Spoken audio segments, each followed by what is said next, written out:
আল্লাহ পাক পয়গম্বর মুসা কালিমুল্লাহকে ডেকে বলে, সুবহানান নবী মুসা, সামান্য তন্দ্রার কারণে একটি বোতল তুমি হেফাজত করতে পারো না, আর আমি আল্লাহ যদি 1 সেকেন্ডের জন্য তন্দ্রায় যাইতাম, 1 মিনিটের জন্য ঘুমিয়ে যাইতাম, এই 7 আসমান 7 জমিন টুকরা টুকরা হয়ে যাইত। বলেন আল্লাহু আকবার। এই আয়াতুল কুরসি বড় দামি আয়াত, এই আয়াতুল কুরসি বড় ফজিলতপূর্ণ আয়াত। মায়ার নবীজি বলেন, মান করা আয়াতুল কুরসি ফি দুবুরি কুল্লি সালাতিন মাকতুবাতিন লাম ইয়ামনাহু মিন দুখুলিল জান্নাতি ইল্লা আইয়ামুত। বলেন আল্লাহু আকবার। মায়ার নবী ডেকে বলে, উম্মত, 5 ওয়াক্ত ফরজ নামাজের পরে সালাম ফিরাইয়া আমার যে উম্মত জবান দ্বারা আয়াতুল কুরসি পাঠ করবে, তার মাঝে আর জান্নাতের মাঝে ব্যবধান হলো মৃত্যু। ওই ব্যক্তি মৃত্যুবরণ করার সঙ্গে সঙ্গে আল্লাহ পাকের জান্নাতে চলে যাবে। বলেন সুবহানাল্লাহ। রাসূলুল্লাহর সাহাবী উবাই ইবনে কাব রাদিয়াল্লাহু আনহু থেকে বর্ণিত, তিনি বলেন, একবার আল্লাহ তাআলার পয়গম্বর আমি উবাই ইবনে কাবকে প্রশ্ন করে বললেন, ইয়া আবাল মুনজির আতাদরি আইয়ু আয়াতিন মিন কিতাবিল্লাহি মা কা আযম। হে আবুল মুনজির উবাই ইবনে কাব, আমি পয়গম্বরের জানতে বড় মন চাই, আমি তোমার কাছে জানতে চাই, তোমার কাছে কোরআনুল কারীমের মধ্যে যত আয়াত কারিমা রয়েছে, এর মধ্যে সবচেয়ে দামি কোন আয়াত, শ্রেষ্ঠ কোন আয়াত তোমার জানা মতে তুমি বলো। রাসূলুল্লাহর সাহাবী উবাই ইবনে কাব রাদিয়াল্লাহু আনহু বলেন, আল্লাহু ওয়া রাসূলুহু আলাম। ইয়া রাসূলুল্লাহ, ইয়া হাবিবাল্লাহ, ওগো নবীজি, কোরআনুল কারীমের মধ্যে যত আয়াত কারিমা রয়েছে, এর মধ্যে সবচেয়ে দামি কোন আয়াত, এটা আল্লাহ এবং তার রাসূল ভালো জানে, আমি তেমন জানি না। মায়ান নবীজি আবার প্রশ্ন করে, আতাদরি আইয়ু আয়াতিন মিন কিতাবিল্লাহি মা কা আযম। হে আবুল মুনজির উবাই ইবনে কাব, তুমি বলো কোরআনুল কারীমের মধ্যে কোন আয়াতটা তোমার কাছে সবচেয়ে দামি মনে হয়, শ্রেষ্ঠ মনে হয়? উবাই ইবনে কাব রাদিয়াল্লাহু আনহু দ্বিতীয়বার উত্তর দিলেন, আল্লাহু ওয়া রাসূলুহু আলাম, আল্লাহ এবং তার রাসূল ভালো জানে, আমি তেমন জানি না। মায়ান নবীজি উবাই ইবনে কাবকে আবার প্রশ্ন করে, ইয়া আবাল মুনজির আতাদরি আইয়ু আয়াতিন মিন কিতাবিল্লাহি মা কা আযম।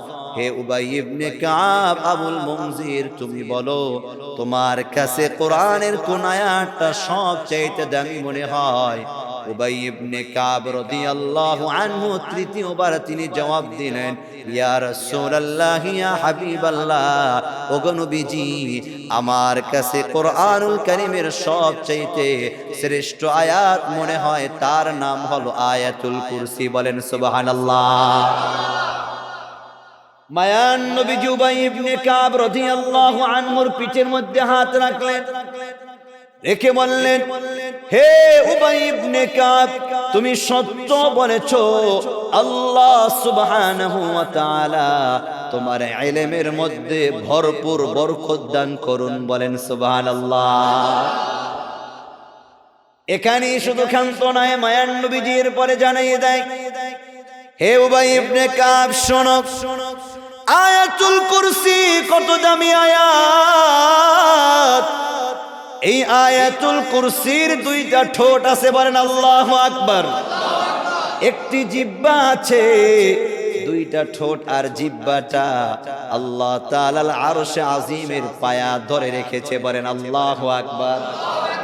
ঝুলন্ত অবস্থায় আসমানের মালিক আল্লাহ রাব্বুল আলামিনের আরশে আজিমের পায়া ধরিয়া এই আয়াতুল কুরসির দুইটা ঠোঁট আর একটা জিহ্বা হার হামেশা আল্লাহ পাকের পবিত্রতার ঘোষণা দেয়। বলেন সুবহানাল্লাহ।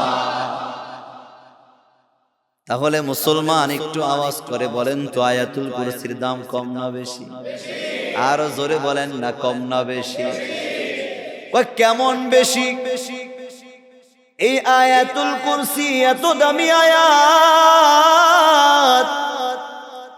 আপনি আমি যদি রাতের আধারে এই আয়াতুল কুরসি তেলাওয়াত করি, সারা রাত আপনার আমার জন্য রব্বে কারিমের তরফ থেকে একজন ফেরেশতা নিযুক্ত হয়ে যাবে।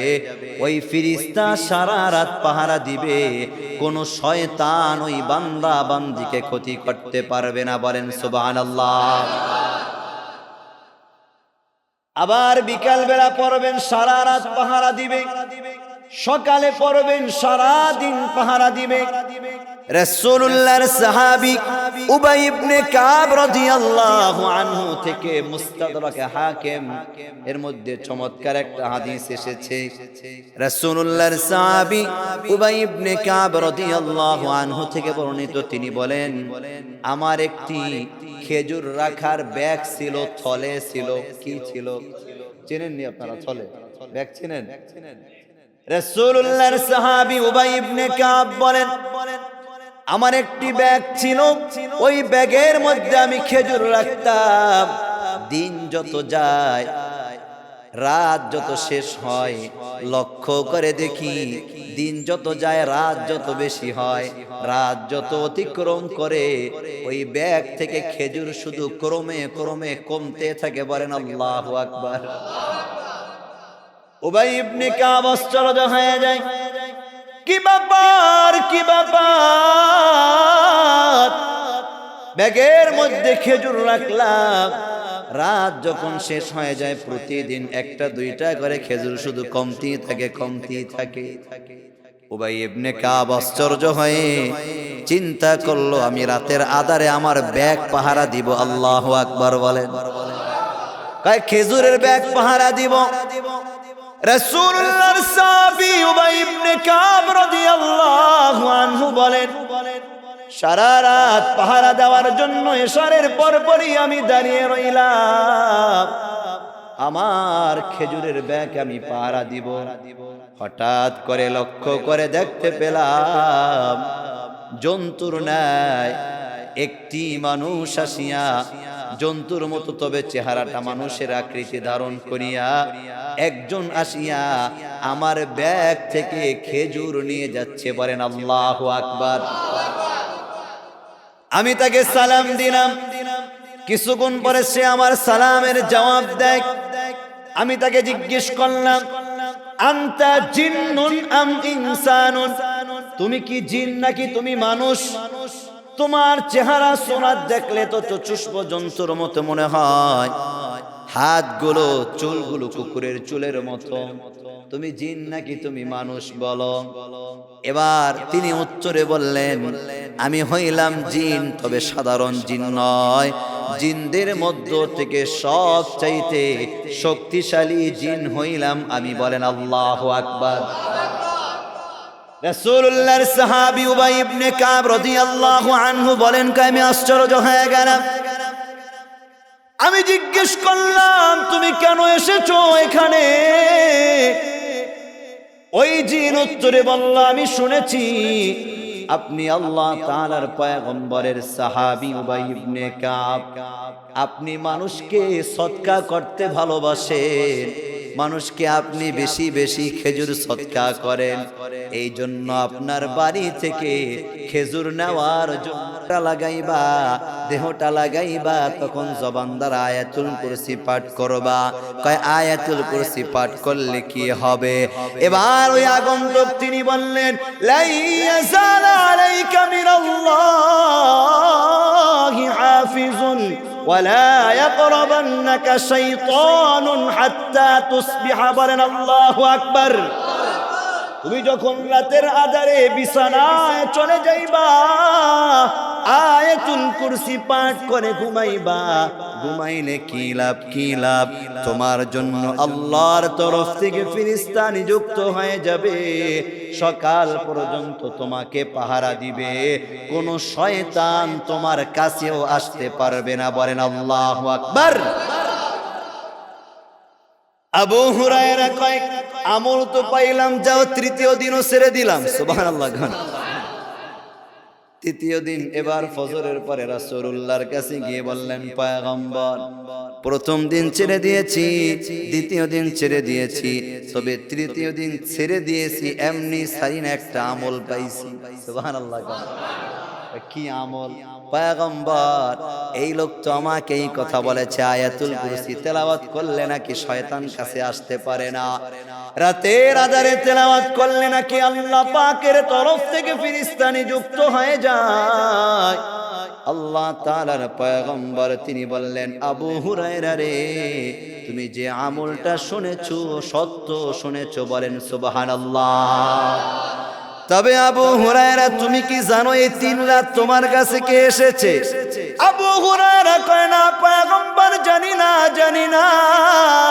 মায়ান নবী কয়, আবু হুরায়রা রে, এই 3 রাত তোমার কাছে মিস্টার ইবলিস এসেছে। বলেন আল্লাহু আকবার। কে এসেছে? তাহলে ইবলিসও জানে এই আয়াতুল কুরসির দাম কম না বেশি? বলেন। সে ইবলিস আইসাই জানান দিল যে আমার কাছ থেকে বাঁচতে চাও, তাহলে ওষুধের নাম কি? বলেন না, ওষুধের নাম কি? এর আগে আপনারা শোনেন নাই? আল্লাহ তাআলা আমাদেরকে আমল করার তৌফিক দান করুন। বলেন আমিন। সবচাইতে বড় একটা আমলের কথা বলবো, একজনও মিস করবেন না, মরার আগ পর্যন্ত আমলটা চালু রাখবেন। এই আমলটা মৃত্যুর আগ পর্যন্ত চালু রাখবেন। সন্তানকে শিখাবেন, মাকে শিখাবেন, বাবাকে শিখাবেন। ও পর্দার অন্তরালের মা, এই আয়াতুল কুরসি বড় দামি আয়াত, এই আয়াতুল কুরসি বড় ফজিলতপূর্ণ আয়াত। মায়ার নবীজি বলেন, মান করা আয়াতুল কুরসি ফি দুবুরি কুল্লি সালাতিন মাকতুবাতিন লাম ইয়ামনাহু মিন দুখুলিল জান্নাতি ইল্লা আইয়ামুত। বলেন আল্লাহু আকবার। মায়ার নবী ডেকে বলে, উম্মত, 5 ওয়াক্ত ফরজ নামাজের পরে সালাম ফিরাইয়া আমার যে উম্মত জবান দ্বারা আয়াতুল কুরসি পাঠ করবে, তার মাঝে আর জান্নাতের মাঝে ব্যবধান হলো মৃত্যু। ওই ব্যক্তি মৃত্যুবরণ করার সঙ্গে সঙ্গে আল্লাহ পাকের জান্নাতে চলে যাবে। বলেন সুবহানাল্লাহ। এই জন্য মুসলমান ফরজ নামাজ শেষ পারলে আয়াতুল কুরসি না তেলাওয়াত করে মরণ পর্যন্ত এই আমলটা যদি চালু রাখতে পারেন, ইন্তেকাল যেদিন হয়ে যাবে, লাশটা যখন কবরের মধ্যে রাখা হবে, ওই কবরটাকে যিনি জান্নাতের বাগান বানাবেন, মুমিনের আওয়াজে বলেন না তিনি কে? এই আয়াতুল কুরসি কত দাম, কত দাম! আল্লাহ রাব্বুল আলামিন বলেন, আল্লাহু লা ইলাহা ইল্লা হুয়াল হাইয়ুল কাইয়্যুম লা তাখুযুহু সিনাতুন ওয়ালা নাওম। আল্লাহু লা ইলাহা ইল্লা হু। আল্লাহ পাক তাওহীদের শিক্ষা দিচ্ছেন। এই আসমান জমিনের মধ্যে রব হলেন একজন, মুমিনের আওয়াজে বলেন না তিনি কে? আল্লাহ ছাড়া আর কোনো ইলাহ নাই, আর কোনো রব নাই। তিনি হলেন চিরঞ্জীব, তিনি হলেন সব কিছু রক্ষণাবেক্ষণকারী, সব কিছু রক্ষণাবেক্ষণ যিনি করেন, মুমিনের আওয়াজে বলেন তিনি কে? এ মুসলমান, আমরা চিরঞ্জীব নয়, চিরঞ্জীব যিনি তিনি কে? আল্লাহ ছিলেন, আল্লাহ আছে, আল্লাহ থাকবে। আমরা ছিলাম না, আছি, থাকবো না। কথা কোন ঠিক কিনা? তাহলে আল্লাহ হইতে হলে যিনি ছিলেন আছে থাকবে এমন হওয়া লাগবে। পৃথিবীর মধ্যে যেই সকল বিধর্মীরা আছে মূর্তি বানায়, তারাও কিন্তু জানে ওই মূর্তি আগে ছিল না, সাময়িক সময়ের জন্য আছে, কয়দিন পর পানিতে দিবে। কথা কন ঠিক কিনা? এটা খোদা হওয়ার যোগ্যতা রাখে? আল্লাহ তাআলা বলে, গোলাম আমি হইলাম চিরঞ্জীব, সব কিছু রক্ষণাবেক্ষণকারী। লা তাখুযুহু সিনাতুন ওয়ালা নাওম। আপনার আমার রব তিনি এমন আল্লাহ যে আল্লাহ তাআলাকে তন্দ্রা এবং ঘুম স্পর্শ করতে পারে না। বলেন আল্লাহু আকবার। এ মুসলমান কিভাবে বললে বুঝবেন?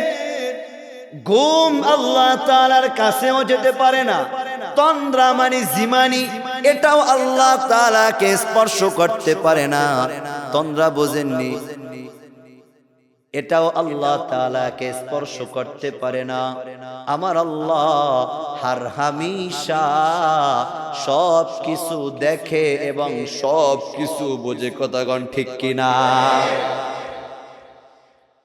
আল্লাহ তাআলাকে ঘুম স্পর্শ করতে পারে না। তাফসীর ইবনে কাসিরের মধ্যে এসেছে, জামানার নবী মুসা কালিমুল্লাহ একবার অন্তরে কল্পনা করেছে, জবান দ্বারাও কয় নাই, অন্তরে শুধু কল্পনা করেছে। আল্লাহ তাআলা কি ঘুমায় না?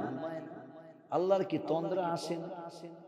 আমরা তো একদিন না ঘুমাইয়া থাকতে পারি না, 2 দিন না ঘুমিয়ে থাকতে পারি না। আল্লাহ কি ঘুমায় না? শুধু কোথায় কল্পনা করেছে? বলেন না কোথায়? জবান দ্বারাও বলে নাই। আরেক বর্ণনা এসেছে তিনি ফেরেশতাদের কাছে জানতে চেয়েছে। আল্লাহ পাক রব্বুল আলামিন পয়গম্বর মুসা কালিমুল্লাহর কাছে ওহী নাজিল করলেন, সংবাদ জানায়া দেয়। ফেরেশতা প্রেরণ করে যায়, ফেরেশতা যাও জলদি করে জামানার নবী মুসা কালিমুল্লাহর কাছে যাও, আমার পয়গম্বর মুসা কালিমুল্লাহর হাতে 2টা কাচের বোতল দাও। আর কি বলবা? আমি আল্লাহ বলেছি 3টা রাত দাঁড়িয়ে থাকার জন্য। বলেন আল্লাহু আকবার। কয় রাত? 3 রাত যেন জমানার নবী মুসা 2টা কাচের বোতল নিয়ে দাঁড়িয়ে থাকে। এই সংবাদ পয়গম্বর মুসা কালিমুল্লাহর কাছে দেওয়া হয়। আল্লাহ পাক অর্ডার করেছে আপনাকে 3টা রাত কাচের বোতল নিয়ে দাঁড়িয়ে থাকার জন্য। পয়গম্বর মুসা কালিমুল্লাহ দিন শেষে রাত যখন চলে আসলো, প্রথম রাত্রি দীর্ঘ সময় দাঁড়িয়ে রইলেন। হঠাৎ করে কাচের বোতলটা, গভীর রাত্রে তন্দ্রা চলে এসেছে, এক হাত থেকে একটা কাচের বোতল পড়িয়া টুকরা টুকরা হয়ে গিয়েছে। বলেন আল্লাহু আকবার। আল্লাহ পাক পয়গম্বর মুসা কালিমুল্লাহকে ডেকে বলে, জামানার নবী মুসা সামান্য তন্দ্রার কারণে একটি বোতল তুমি হেফাজত করতে পারো না, আর আমি আল্লাহ যদি 1 সেকেন্ডের জন্য তন্দ্রায় যাইতাম, 1 মিনিটের জন্য ঘুমিয়ে যাইতাম, এই 7 আসমান 7 জমিন টুকরা টুকরা হয়ে যেত। বলেন আল্লাহু আকবার। আমি আল্লাহ হইলাম রহমান, আমি আল্লাহ হইলাম গফফার। লা তাখুযুহু সিনাতুন ওয়ালা নাওম। আমি আল্লাহর তন্দ্রাও নাই, আমি আল্লাহর ঘুম নাই। আমি আল্লাহ যদি ঘুমাইতাম, এরে মুসা একটা কাচের বোতল তুমি 1 রাত রাখতে পারলা না, 2 রাত রাখতে পারলা না। আমি আল্লাহ যদি একটা রাত ঘুমাইতাম, জমিনের যখন সব মানুষগুলো রাতের আঁধারে বিছনায় চলা যায়, এমন সময় কত মা কত বাবা আপনার আমার মতো গভীর রাত্রে উঠিয়া চোখের পানি ফেলাইয়া কাঁদে, কথা কোন ঠিক কিনা? ওই সময়ও চোখের পানি যিনি দেখেন মুমিনের আওয়াজে বলেন না তিনি কে? আপনি আমি যদি এক রাত না ঘুমাই, পরের দিন মাথা হ্যাং করে পাগলের মতো হয়ে যায়। আল্লাহ পাক ঘুমায় না, তার কোনো তন্দ্রা নাই। কেন জানেননি? আপনি আমি সুস্থ মানুষ, রাতের আধারে বিশ্রামে চলে যায়। ঢাকা মেডিকেলে যান, বিভিন্ন হসপিটালে যান, রাত 2টা 3টা বাজে অনেক মানুষ আল্লাহ আল্লাহ বলে ক্রন্দন করে, কথা কোন ঠিক কিনা? এই জন্য তো মায়ার নবী বলে উম্মত, রাত যত গভীর হয়ে যায়, আসমানের মালিক আল্লাহ রাব্বুল আলামিন প্রথম আসমানে আসিয়া বান্দাকে ডাকে আর বলে, আলা মিন মুস্তাগফিরিন ফাগফির লাহু, আলা মিন মুস্তারজিকিন ফারযুকহু, আলা মুবতালান ফাউআফিহু, আলা কাযা হাত্তা ইয়াতলু আল ফজর। কে আসো বান্দা, গুনাহ করেছো, অন্যায় করেছো, জমিনের সব মানুষ ঘুমায়, আমি আল্লাহ ঘুমাই না, আমি আল্লাহর তন্দ্রা নাই। গভীর রাত্রে উঠিয়া আমি আল্লাহর কাছে ক্ষমা চাও। কোন বান্দা রিজিকের অভাবে আছো, গভীর রাত্রে উঠিয়া আমি আল্লাহর কাছে রিজিক চাও। কে কোন বালা মুসিবতের মধ্যে পড়ে রয়েছো, আমি আল্লাহর কাছে মুসিবত থেকে পানা চাও। সকাল পর্যন্ত আপনাকে আমাকে যিনি ডাকতে থাকেন, মুমিনের আওয়াজে বলেন না তিনি কে?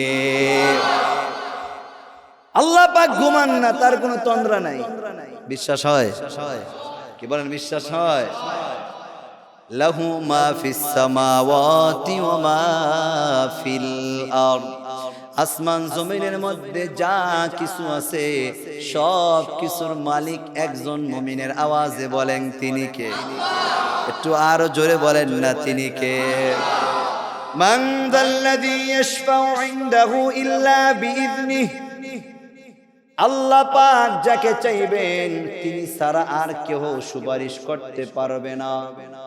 কিয়ামতের ময়দানে আল্লাহ পাক যাকে অনুমতি দিবেন সেই সুপারিশ করতে পারবে, সে ছাড়া অন্য কেউ সুপারিশ করতে পারবে না। মান যাল্লাযী ইয়াশফাউ ইনদাহু ইল্লা বিইذনিহি ইয়ালামু মা বাইনা আইদিহিম ওয়া মা খালফাহুম, আপনার সামনে পিছনে গোপনের প্রকাশ্য সব খবর যিনি জানেন, মুমিনের আওয়াজে বলেন তিনি কে? ওয়ালা ইউহিতুনা বিশাইইন মিন ইলমিহি ইল্লা বিমা শাআ, আল্লাহ পাকের জ্ঞান কেউ আয়ত্ত করতে পারে না, তবে আল্লাহ যতটুকু চায় যার ক্ষেত্রে এর বেশি না। মাথায় রাখবেন, আমি আল্লাহ পাকের জ্ঞান আয়ত্ত করতে পারবো, আল্লাহ পাকের ইলম নিয়ে যাব না। আল্লাহ পাক আপনার আমার জন্য তার থেকে যতটুকু দিবেন অতটুকু, এর বেশি আর সম্ভব। ওয়াসিয়া কুরসিয়ুস সামাওয়াতি ওয়াল আরদ, তার সিংহাসন, তার চেয়ারটা আসমান জমিন বিস্তৃত। সুবহানাল্লাহ কান্না বলেন তো, সিংহাসনটা কত বড়, তার চেয়ারটা কত বড়। তাফসীরের মধ্যে এসেছে ওই চেয়ারের 4 পায়ায় আল্লাহ পাক 4 জন ফেরেশতা নিযুক্ত করেছে। বলেন আল্লাহু আকবার। এক একজন ফেরেশতা 4 দিকে 4 রকমের চেহারা। বলেন আল্লাহু আকবার। একজন ফেরেশতা 4 রকমের চেহারা। তাফসীর কারক লেখেন 4 রকমের চেহারা কেন? একজন ফেরেশতা ওই কুরসির চেয়ার ধরে, পায়া ধরে, তিনি চতুর্দিক দেখতে পান। সুবহানাল্লাহ। কান এজন্য তো এক একজনের 4টা করে চেহারা আল্লাহর তরফ থেকে বরাদ্দ। কি আজীব বিষয়। তাফসীর কারক লেখেন, প্রথম যে ফেরেশতা রয়েছে তার চেহারাটা আদম আলাইহিস সালাতু ওয়াস সালামের সাদৃশ্য। বলেন সুবহানাল্লাহ। কয় কেন? আল্লাহ পাক রব্বুল আলামিন 4 চেহারা ওরা একজন ফেরেশতা দিলেন। আবার চেহারাটা হলো আদম সফিউল্লাহর নাই। এর কারণ হলো ওই ফেরেশতা আল্লাহ পাকের চেয়ার ধরে, কুরসি ধরে এই আসমান জমিনের চতুর্দিকে তিনি দেখতে পান কোন আদম সন্তান মুসিবতের মধ্যে রয়েছে, কিসের জন্য রয়েছে, কোন রিজিকের অভাবে রয়েছে। এটা দেখে আর ওই কুরসির চেয়ার দুনিয়া ওই আদম সন্তানদের জন্য দোয়া করে, বলেন সুবহানাল্লাহ। আর এক ফেরেশতা এক বর্ণনায় এসেছে তার চেহারাটা চতুষ্প জন্তুর ন্যায়, গবাদি পশুর ন্যায়। তিনি গবাদি পশুগুলো দেখে কোন পশু রিজিকের অভাবে আছে তার জন্য দোয়া করে।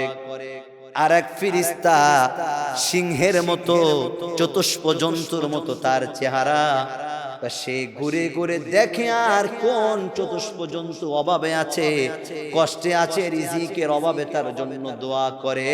আর একজনের চেহারা পাখির ন্যায়, জমিনে যত পশু পাখি আছে কার রিজিকে অভাব তার জন্য আসমানের মালিকের দরবারে দোয়া করে, বলেন আল্লাহু আকবার।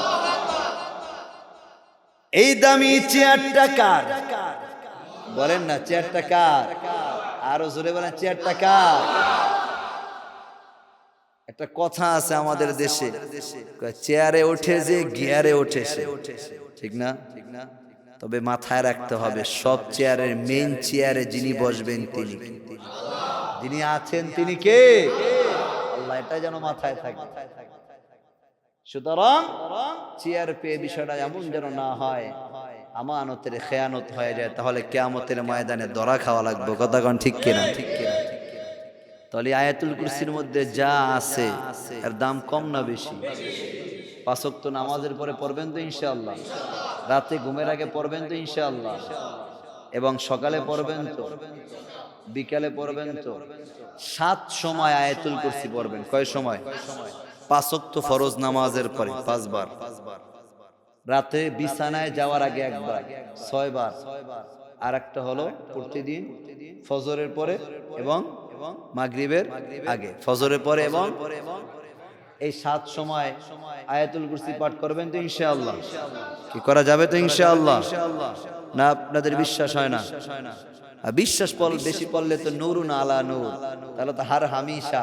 কারণ যেই আয়াতটা হলো কোরআনুল কারীমের সবচেয়ে শ্রেষ্ঠ দামি আয়াত, ওই আয়াত পড়লে তো বান্দা আল্লাহর কাছেই চলে যাবে। কথা কোন ঠিক কিনা?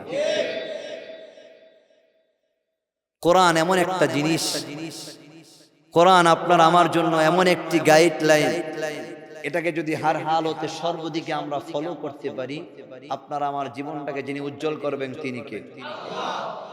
কোরআনে সবই আছে।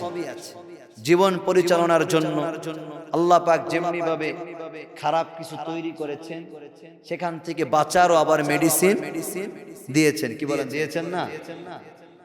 ডাক্তার কবিরাজের পূর্বে যদি আমরা কোরআনটাকে গ্রহণ করতে পারি, সবকিছু ফেল হয়ে যাবে। কথা কোন ঠিক কিনা? আমি নিজেই বলতেছি, যদিও আমি এই সমস্ত কাজ করি না, জিন্নাত খুব কম, তারপরও ইমাম হিসাবে ঠেকায় পরে অনেক কাজ করা লাগে। কারণ যদি রাত 3টা বাজে ধরে, তখন ঘুরে আসে কার কাছে? ইমামের কাছে। হুজুর যেভাবে হোক আমার ছেলে মেয়ের বাঁচা। আমি নিজে বহুত জিন এই আয়াতুল কুরসি দ্বারা ছাড়াইছি। সুবহানাল্লাহ। আমি নিজে বলতেছি, আমি নিজে। এক কানে আযান আর এক কানে আয়াতুল কুরসি। একবার আমার এক মুসল্লির মেয়েকে তো বোবা বানাইয়ে রাখছে 1 সপ্তাহ। কয় সপ্তাহ? সুস্থ মানুষ 1 সপ্তাহ কথা বলতে পারে, কথা বলতে পারে। তাকে বাঁচাইলাম এই আয়াতুল কুরসির মাধ্যমে, এই আয়াতুল কুরসির মাধ্যমে। আর কিচ্ছু না, গোপন কথা বলে দিলাম, আর কিচ্ছু না। তো ফকির বলেন, কবিরাজ বলেন, লাখ লাখ টাকা নিবে আপনার আমার কাছ থেকে, কিন্তু ঘুরা ফিরা ট্রিটমেন্ট এই কোরআন থেকে দিবে। কথা কোন ঠিক কিনা? নিজেরা জানলে আমল করলে সমস্যাটা কোথায়? নিজেরা আমল করলে সমস্যা আছে?